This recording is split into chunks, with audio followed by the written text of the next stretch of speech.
নমস্কার। কুম্ভ রাশি কিছুতেই সেভিংস করতে পারছেন না, টাকা পয়সা জমাবার চেষ্টা করছেন কিন্তু সেই টাকা পয়সা থাকছে না। আয় উন্নতির জন্য যা যা করা দরকার সবকিছুই করছেন কিন্তু আয় হচ্ছে না। কারণ একটাই, আপনার দ্বিতীয়পতি এবং একাদশপতি আয় এবং সঞ্চয়ের কারক গ্রহ দেবগুরু বৃহস্পতি আপনার কুণ্ডলিতে পীড়িত অবস্থায় রয়েছেন।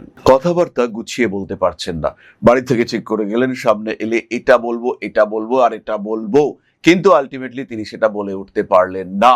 কারণ একটাই, দেবগুরু বৃহস্পতি আপনার কুণ্ডলিতে পীড়িত হয়ে রয়েছেন। বাজারে গেলেন 500 টাকা নিয়ে, হিসেব নিকেশ করে বাজার করলেন, বাড়ি আসবার পরে আপনার মনে হলো যে 200 টাকা খরচা হয়েছে, কিন্তু দেখলেন হিসেব করে সত্যিই দেখতে পারলেন যে 450 টাকা ইতিমধ্যেই খরচা হয়ে গিয়েছে। নিয়ন্ত্রণ রাখতে পারছেন না খরচের উপরে। কিনতে গিয়েছিলেন 1 কিলো আম, কেনা হয়ে গেল 3.5 কিলো। টাকা পকেট দুটোর উপরেই কিন্তু প্রেসার পড়লো। কারণ দেবগুরু বৃহস্পতি তিনি আপনার কুণ্ডলিতে খারাপ হয়ে রয়েছেন, পীড়িত হয়ে রয়েছেন। মিষ্টি ভালোবাসতেন কিন্তু হঠাৎ করে ঝাল উগ্র খাদ্যের প্রতি আকর্ষণ বেড়ে গেল।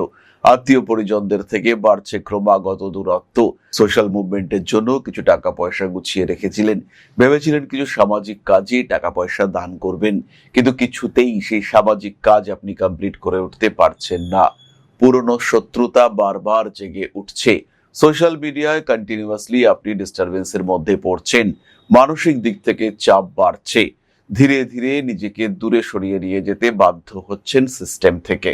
কারণ দেবগুরু বৃহস্পতি আপনার কুণ্ডলিতে পীড়িত অবস্থায় রয়েছেন। প্রপার ওয়ে অফ সেভিংস কিছুতেই ঠিক করতে পারছেন না।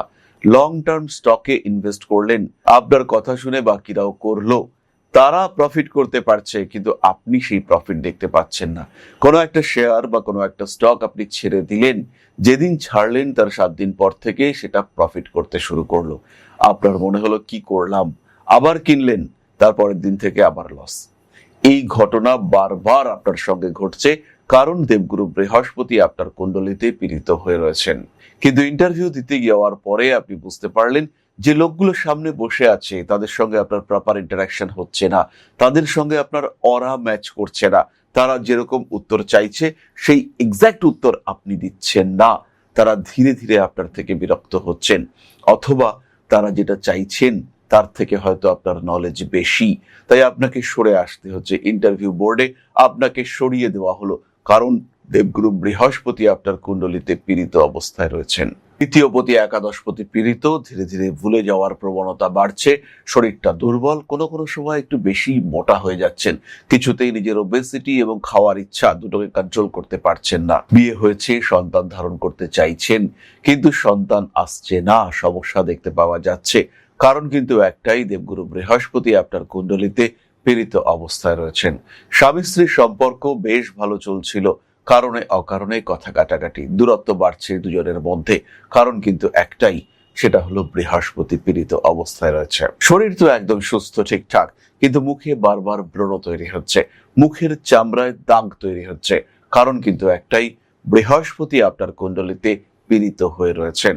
হতে পারেন রাহু দৃষ্ট, বারবার মনিটরি ড্রেনেজ হচ্ছে, মুখমণ্ডলে ব্রণর সাংঘাতিক দাগ। বৃহস্পতি কেতুযুক্ত, কথা বলতে গিয়ে তুতলে যাচ্ছেন। বৃহস্পতি চন্দ্রযুক্ত, কুম্ভ রাশি বা লগ্নের মানুষদের ক্ষেত্রে এটাও বৃহস্পতিকে পীড়িত করতে পারে। ক্রমাগত শত্রুতা, আপনার টাকা পয়সার কারণে, আপনার বাক্যের কারণে, আপনার পপুলারিটির কারণে ক্রমাগত বেড়ে চলেছে শত্রুতা। কারণ একটাই, বৃহস্পতি আপনার কুণ্ডলিতে পীড়িত হয়ে রয়েছেন। মানসিক দিক থেকে অস্থির আপনি, তার কারণ বৃহস্পতি পীড়িত। প্রতিকার করতে হবে। কেন যেটা আপনার যোগ্যতা তাকে আপনি গ্রহণ করবেন না, কেন আপনার সেভিংস হবে না। বৃহস্পতির এই পীড়া নিবারণ করা খুবই সহজ। লক্ষ্য করে দেখবেন অন্যান্য জেমস্টোনের থেকে পোখরাজ অনেক দ্রুত কাজ করে, কারণ বৃহস্পতির পীড়া নিবারণ করা কিন্তু অনেক অনেক বেশি সহজ। তার নেগেটিভ ইম্প্যাক্ট অনেকটাই কম। ব্যবসার ক্ষেত্রে সমস্যা, চাকরির ক্ষেত্রে সমস্যা, কথাবার্তার ক্ষেত্রে সমস্যা, সম্পর্কের ক্ষেত্রে সমস্যা, এগুলোর নিবারণ কিন্তু সম্ভব। ইয়েলো সাফায়ার ইউজ করা যেতে পারে, সিট্রিন ইউজ করা যেতে পারে, ইয়েলো ড্রেস ইউজ করা যেতে পারে, কাঁচা হলুদ মধু সহযোগে গ্রহণ করা যেতে পারে, ধারণ করা যেতে পারে বামনহাটি মূল। প্রত্যেকটি কাজই কিন্তু আপনার জন্য পজিটিভ এবং অবশ্যই পজিটিভ। তাহলে ভালো থাকবো না কেন?